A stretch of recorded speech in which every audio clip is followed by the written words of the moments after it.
Good morning বন্ধুরা, আশা করি সবাই ভালো আছেন। আমিও মোটামুটি ভালো আছি।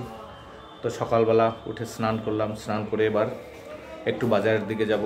তো রবিবার, দেখি কি মাছ পাই। তবে আমি তো সবসময় একটু কি বলবো, নোনা মাছ খেতে ভালোবাসি, সামুদ্রিক মাছ বা নদীর মাছ। তো সেগুলো যদি পাই তো আনবো, না হলে তো অন্য কিছু বন্দোবস্ত করতে হবে। তো যাই দেখি বাজারের দিকে কি মাছ পাওয়া যায়, সেগুলো একটু আনি। তারপরে অন্য কাজগুলো আছে, সেগুলো একটু করতে হবে। পায়রাগুলোকে ছাড়তে হবে, ওদেরকে একটু খাবার দিতে হবে। তো যাই দেখি বাজারের দিকে। বাজারে আসার পর দেখি নদীর বা সামুদ্রিক তেমন মাছ নেই, শঙ্কর মাছ ছিল, সেটা আমার ভালো লাগলো না। তো শ্যামলদা ধরিয়ে দিল একটা চিতল মাছ। এই যে চিতল মাছটার এখন আঁশ ছাড়াচ্ছে শ্যামলদা, বলল যে মাছটা নিয়ে যাও, খুব সুন্দর মাছ হবে, পুকুরের মাছ। এপাশে ভাই কাতলা মাছ, চিংড়ি মাছ নিয়ে বসে, তো ওর কাছ দিয়ে একটু চিংড়ি মাছও নেব। তো চিতল মাছ পেয়েছি যখন, চিতল মাছটাই নিলাম। 350 টাকা করে কেজি, 1 কেজি 400 গ্রাম ওজন হলো আর কি।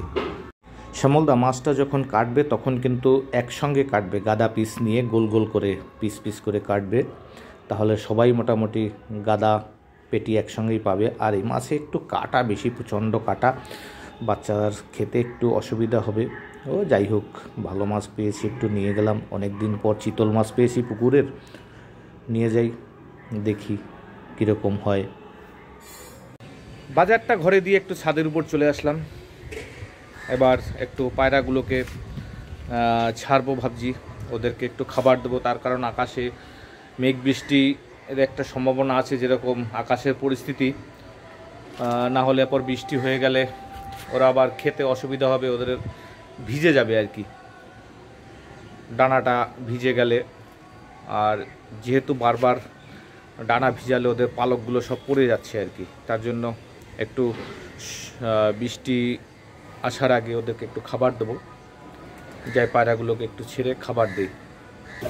চলে আসলাম পায়রার ঘরে। এই যে এটা আমার পায়রার ঘর, দেখুন দেখুন, এখানে সবগুলো এখন বসে আছে, এর মধ্যে একটাই বাচ্চা আছে। আর এখন আমি কোনো পায়রার ডিম ফুটাচ্ছি না, একটাই কারণে, তার কারণ সমস্ত ডিম বাচ্চাগুলো নষ্ট হয়ে যাচ্ছে তার জন্য।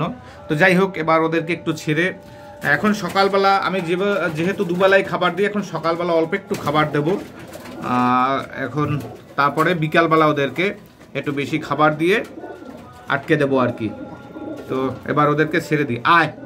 তো এক এক করে বেরোচ্ছে। এবার দেখুন, ওদের দরজা আমি খুলে দিয়েছি পুরো, কিন্তু সেখান থেকে না বেরিয়ে ওরা যেখান দিয়ে সবসময় ঢোকে সেখান দিয়েই ওরা বেরোবার চেষ্টা করে। তবে যেহেতু আজকে একটু ফাঁকা পেয়েছে দরজাটা, তো সেখান থেকেই বেরিয়ে, এই দেখুন সব এখানে একটা বোম করে দিয়েছি। ওদের বসার জায়গাটাকে সাধারণত যারা পায়রা পোষেন তারা জানেন বোম বলা হয়। তো সেটার উপরে আর কি ওরা এখন বসছে। এবার ওদেরকে একটু খাবার দেব,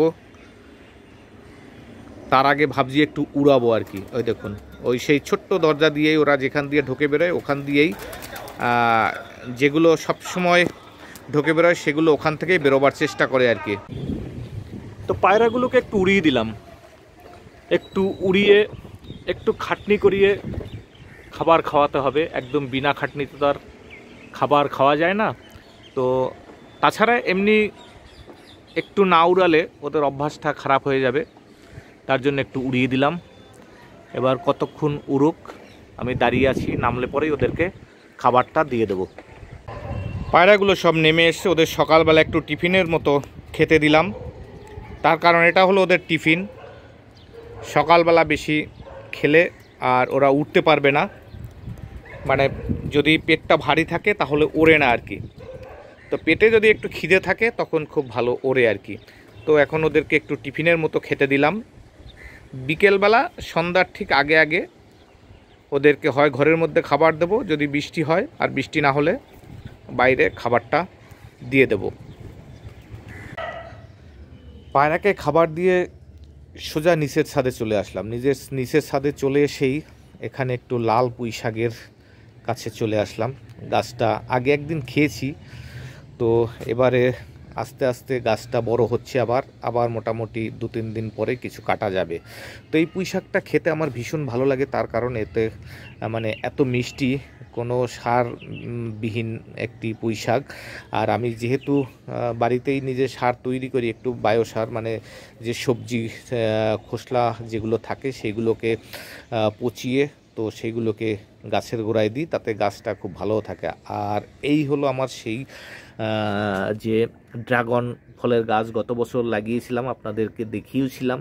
তো মোটামুটি গাছগুলো একটু বড় হয়েছে, তো 2-1টা যদি ফল হয় তাহলে তো ভীষণ ভালো লাগবে। তার কারণ বাড়িতে একটা ড্রাগন ফলের গাছ লাগিয়ে তাতে যদি একটা ড্রাগন ফল হয় তো ভীষণ ভালো লাগবে।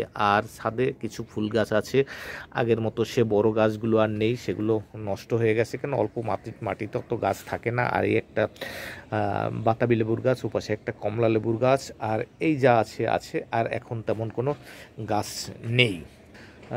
তবে আমি আজকে আর এই ভিডিওটা বেশি বড় করব না, কারণ এই ভিডিওটা আমি এখানেই শেষ করব। আপনাদেরকে সবাইকে বলবো যে আপনারা সবাই ভালো থাকবেন, সুস্থ থাকবেন। আর ভিডিওটা যদি আজকের ভালো লাগে তাহলে অবশ্যই একটা লাইক করবেন। সবাই ভালো থাকুন, সুস্থ থাকুন, নমস্কার।